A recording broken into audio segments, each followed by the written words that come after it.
Hello everyone, welcome back to my channel dream Bengali ব্লগের তোমাদের সকলকে অনেক অনেক ভালোবাসা ও স্বাগত জানাই। আশা করছি তোমার সাথে খুব খুব ভালো আছে। আমিও ফুল বিন্দাস আছি। তো দেখতে পাচ্ছ আমি কোথাও একটা বেরিয়েছি। তো হ্যাঁ, সব কিছু ঠিক আছে, যেহেতু শীতকাল। তো আমার পোটলা থেকে তোমরা বুঝতেই পারছো যে 2-1 দিন ওখানে থাকার প্ল্যান রয়েছে, ঠিক আছে। তো যেখানেই যাই, থাকি আর না থাকি, সন্ধ্যার জন্য তো কিছু ব্যবস্থা করতেই হবে। তার জন্য আমার কাছেও ভর্তি ব্যাগ ভর্তি, আমার তাছাড়া আমার ছোট্ট বেবি আছে, সবাই জানো।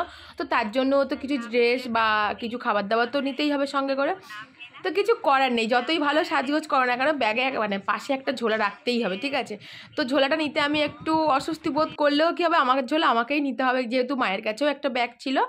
তো কথা বলতে বলতে চলে এসেছি আমি আমাদের স্টেশনে। তো এখান থেকে ট্রেন ধরবো, ধরে সোজা চলে যাব যেখানে যাচ্ছি। তো কোথায় যাচ্ছি সেটা তো তোমাদের সাথে এখনও শেয়ার করিনি। তো হ্যাঁ, আমি যাচ্ছি আমার দিদিভাইয়ের বাড়িতে। তো সেখানে পিকনিক আছে। তো পিকনিকটা কালকে, আজকে না। কিন্তু পিকনিকটা কালকে হলে কি হবে, সকাল সকাল তো গিয়ে ওখানে পিকনিকটা মানে ঠিকঠাক টাইমে তো আমি মানে পৌঁছাতে পারবো না। তার জন্য আমি আগের দিন মানে চলে যাচ্ছি আর কি। আর আমি যাচ্ছি, সাথে আমার বাবু আছে, কিন্তু বাবু খুবই ছোট, আমি ওকে সামলাতে পারি না খুব একটা। তার জন্য তো মাকে যেতেই হবে আমার সঙ্গে। আর তোমাদের দাদাভাই তো আছে অফিসে, ওখান থেকে যাবে, ও একটু রাত হবে।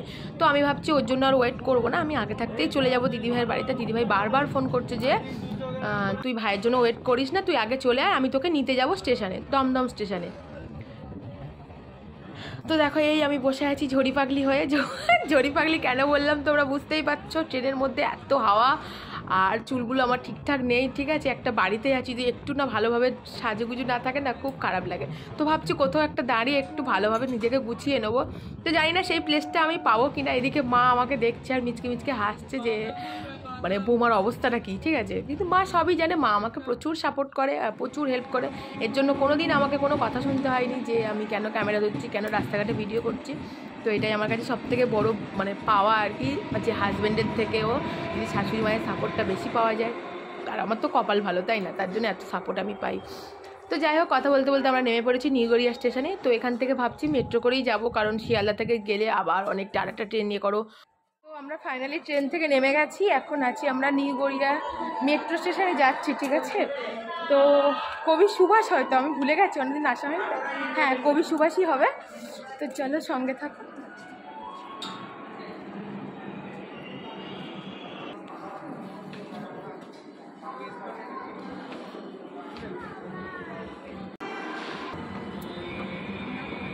তো ফাইনালি আমার মানে দমদম পর্যন্ত টিকিট কাটা হয়ে গেছে। আর দেখো না, আমি ভাবছি আমি আয়নার সামনেই দাঁড়িয়ে আছি, কেমন রংমং করছি আর কি, ঠিক আছে। আমি সত্যিই খুব ভালোবাসি সেলফি তুলতে, তার জন্যই আমার এই অবস্থা। তো তোমরা কিছু মাইন্ড করো না, হ্যাঁ, যে সারাক্ষণ নিজেকে নিয়ে ব্যস্ত, এটা হতেই পারে, ঠিক আছে। বিশেষ করে যারা ছোটো ছোটো ক্রিয়েটার থাকে না, তারা ঠিকঠাকভাবে জানেই না যে কী দেখালে বা কীভাবে ভিডিওটা করলে বা কীভাবে ক্যামেরাটা ধরলে ভালো হয়। সেইভাবে আমাকেও নিও যে আমিও কিছু জানি না। তো তার জন্য নিজেকে নিয়েই একটু ব্যস্ত।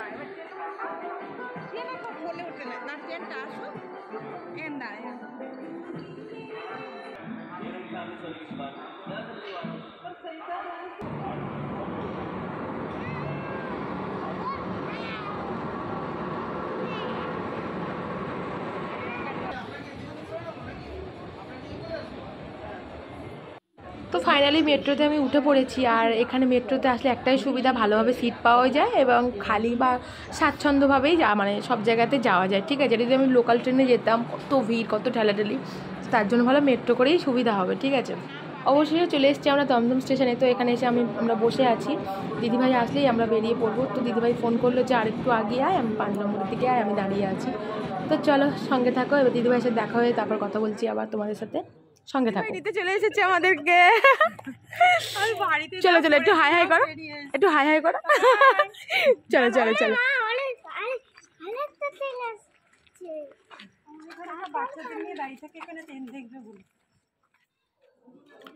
ও ফাইনালি চলে এসেছি দিদিভাইয়ের বাড়ির কাছে, একদম বাড়ির সামনে আমরা দাঁড়িয়ে আছি। তো দিদিভাই বললো যে আগে মন্দিরটাকে দর্শন করে আর মাকে দর্শন করে তারপরে চল, মাকে দর্শন করলে ভালো লাগবে। তো আমি চলে এসেছি। তো চলো তোমরা আমার সাথে, তোমরাও মাকে দেখো।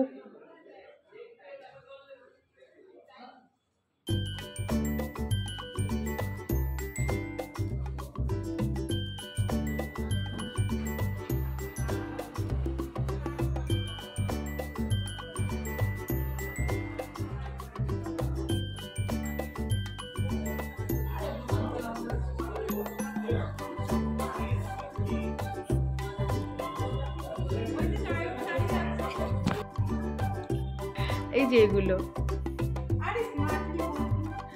খুব লজ্জা লাগে।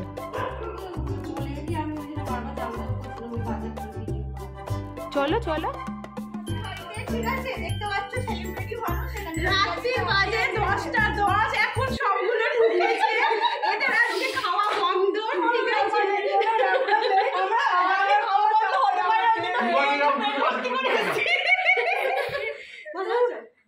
এখন হচ্ছে 4টা।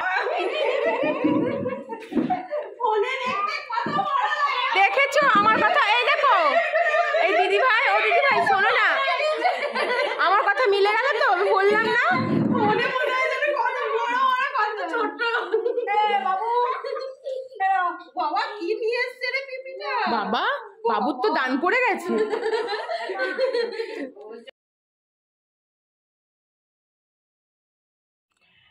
তো চলো, দিদিভাই এখন রান্না করতে ব্যস্ত, তো ততক্ষণ দিদিভাইয়ের ঘরটা একটু ঘুরে দেখি আর তোমাদেরকেও দেখাই।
ফাইনালি খুব খুব সুন্দর করে সাজানো এবং খুব সুন্দর, যে কটা রুম তোমাদের সাথে শেয়ার করলাম সব কটা রুমই খুব সুন্দর সাজানো গোছানো। তো আমরা থাকবো এই রুমটাতে, এই রুমটা তো বেশি বেশি ভালো, ঠিক আছে? তো চলো সঙ্গে থাকো। তো এখানে হচ্ছে রসগোল্লার পায়েস। কাল যেহেতু পিকনিক, তো দিদিভাই আগের দিন থেকে পায়েসটা রেডি করে রাখছে, কারণ কালকের পিকনিকে অনেক রান্নাবান্না থাকবে, তো তার জন্য এটা আগে থাকতে হয়ে থাকলে বেশি ভালো। আর কি সুন্দর, দারুণ কম দাম তো, আর অনেক বড় বড় সাইজ। এটা রসগোল্লার পায়েস, তাই তো? আজকে খাওয়া হবে না কালকে? তো দেখো, আমাদের পিকনিকের জন্য আগের দিন বানিয়ে রাখা হচ্ছে রসগোল্লার পায়েস। তো দিদিভাই রসগোল্লার পায়েস বানিয়ে নিচ্ছে, তো আমরা দেখছি। আমরা তো কিছু পারি না, কমের ঢ্যাঁড়স। ঠান্ডা লাগছে না, শরীর গরম হয়ে আছে।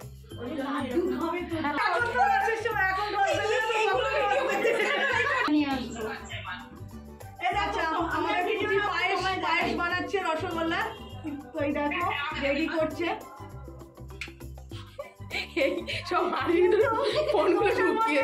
কি বলতো, দোকানদার রস একটু বেশি রস, এই রস করছে পুরো। রেখে দাও, কালকে কোনো কাজে লেগে যাবে। কি করবে তো রস? কি আমাদের কি হবে কালকে? কাজে লেগে যাবে। তুমি ফ্রাইড রাইস তো তুমি ঠিকঠাক হিন্দি বলো তো, তাহলে শিখবো। এই তো না, এই দারুণ। এবারে যতক্ষণ তুলবো তুই ততক্ষণ করবি না। সুন্দর আমার কেন আসছে না কি জানি। হ্যাঁ, বোতলটা হচ্ছে একটু অন্ধকার অন্ধকার। হ্যাঁ, এই বনুটা না সব জায়গায় গুলুলি করবে। তো এই দেখো কত সুন্দর হয়েছে, এটা আরো ভালো হবে, আরো সুন্দর দেখতে হবে, আর দারুণ খেতে, ঠিক আছে? আমি এর আগেও খেয়েছি। তো যাই হোক, আজকে ভিডিওটা তোমাদের কেমন লাগলো তোমরা প্লিজ জানিও। যদি ভালো লাগে তো একটা লাইক করে দিও, আর পাশে থেকো। সবাই ভালো থেকো, টাটা।